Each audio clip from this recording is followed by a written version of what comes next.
Hello viewers, welcome back to my channel. আশা করি সবাই ভালো আছেন। আজকে আপনাদের সঙ্গে শেয়ার করব কচুরমুখির ভর্তার রেসিপি। সবার প্রথমে এখানে আমি একটি প্যান বসিয়ে নিয়েছি। এই প্যানের মধ্যে দিয়ে দিচ্ছি 2টি শুকনো লঙ্কা,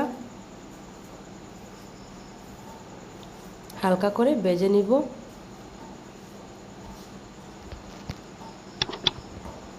ভাজা হয়ে গেছে, এখন আমি নামিয়ে নিচ্ছি।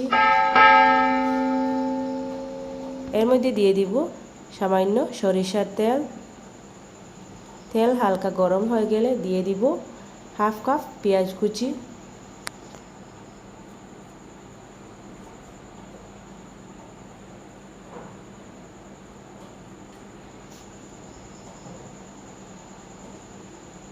পেঁয়াজ কুচিগুলি ভালো করে ভেজে নিব। সামান্য লবণ দিয়ে দিচ্ছি।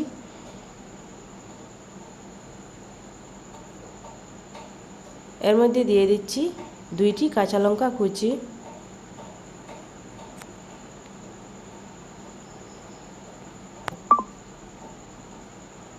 ভাজা হয়ে গেছে, এখন আমি নামিয়ে নিব।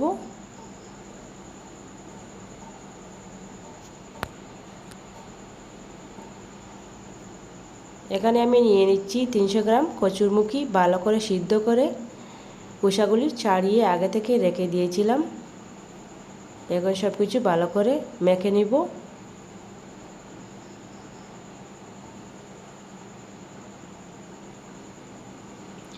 প্লিজ আমার রেসিপিটি ভালো লাগলে লাইক, কমেন্ট অ্যান্ড শেয়ার করতে ভুলবেন না। আর আমার চ্যানেলে নতুন হয়ে থাকলে চ্যানেলটিকে সাবস্ক্রাইব করবেন, পাশে থাকা বেল বাটনটি প্রেস করবেন।